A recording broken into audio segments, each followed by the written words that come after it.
Welcome to White Regis TV film review and preview. I'm Andrew Wright. This week, 28 years later, The Bone Temple was released in cinemas. The film is a sequel to last year's 28 Years Later, and the fourth instalment in the 28 Days Later film series. So it comes days, weeks, years, and then Bone Temple. The film stars Ralph Fiennes, Jack O'Connell, Alfie Williams and Chi Lewis Parry reprising their roles from 28 years later, and they are joined by Cillian Murphy, who reprises his role of Jim from the original 28 Days Later film as part of a setup for the next film. Bone Temple revolves around Williams' Spike getting inducted into O'Connell's Sir Jimmy Crystal's gang of acrobatic killers in a post-apocalyptic Britain ravaged by the rage virus, while Fiennes' Dr. Ian Kelson forms a new relationship with potentially world-changing consequences. So, like the previous film, Bone Temple has also received universally positive reviews from critics who praise director Nia DaCosta, as well as Fiennes and O'Connell's performances. But be aware, the Bone Temple is rated 18 by the BBFC, as opposed to 28 years later being a 15. So that actually falls in line more with the rest of the series. 28 years later was the lone 15. 28 years later, The Bone Temple is in cinemas now. This week, Tron Ares arrived on home video. The film is the third installment in the Tron series and is a standalone sequel to 2010's Tron Legacy. The film revolves around Encom and Dillinger Systems being in a technology race to make digital constructs a reality, bringing them into the real world. When Dillinger Systems bring a highly advanced artificial intelligence program named Ares into the real world, where he proceeds to gain sentience in his desire for permanence. So essentially in the film, they can bring digital constructs from the grid into the real world, but they don't last longer than 29 minutes, and the film revolves around the race for this code that can make digital constructs remain in the real world permanently. So the film stars Jared Leto as Ares alongside Greta Lee as Encom CEO Eve Kim, and Evan Peters as Dillinger Systems CEO Julian Dillinger, with Jeff Bridges reprising his role of Kevin Flynn from the previous two films. So I did watch this film back in cinemas in October when it came out, but I rewatched it this week to refresh my opinion, because I saw on social media that a lot of people who hadn't seen it in the cinema had watched it on Disney Plus, and they didn't get all the hate towards it, so I thought I should recheck it out. And all the same problems I had with it the first time around just came back.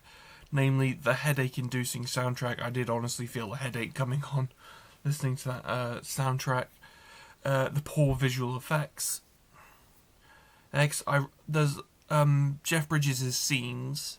I'm not going to spoil anything, but Jeff Bridges' scenes that he shares with other actors, it looks like he wasn't even filmed with them. It looks like he was just filmed on his own against a green screen and added in late, and he was added in later.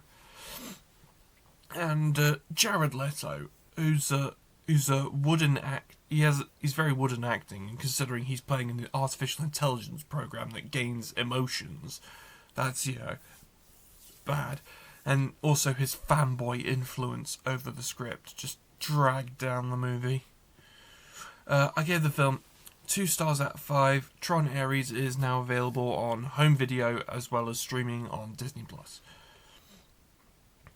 Also, streaming this week is One Last Adventure, the making of Stranger Things 5, a behind-the-scenes documentary chronicling the production and ending of Stranger Things' 5th and final season. So honestly, this documentary reminded me a lot of my favourite documentary, The Last Watch, which is behind the scenes on Game of Thrones' final season, which I really love that documentary. Even if I don't like the ending of Game of Thrones, I digress. And a large part of the feeling of One Last Adventure, this documentary, is about closing the book on this world almost permanently. Because I feel no desire to return to the world of Stranger Things beyond just rewatching it. And even then, I just don't really feel any desire to go back to that world. This documentary just closes the book. But I do feel that the documentary is a bit chaotic in how it's put together.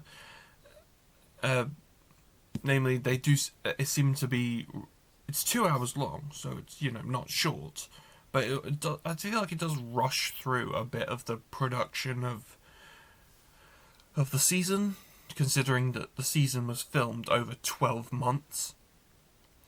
And the documentary does make the Duffer Brothers look a bit incompetent, but honestly, it does serve as an emotionally satisfying conclusion to this decade of people's lives.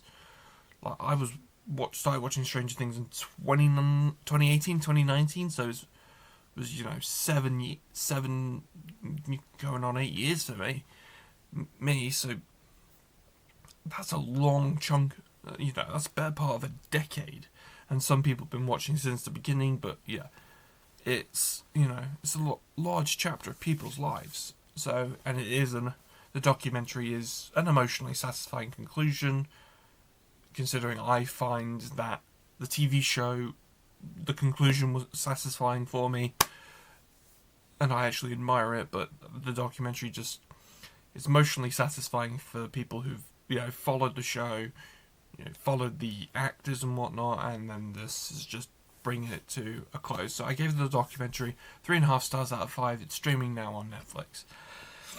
That's all I have for this week, but be sure to check back next week. I think I'll definitely be talking about and reviewing the home video release of Black Phone 2, the sequel to the Ethan Hawke, Scott Derrickson slasher film, slasher supernatural film.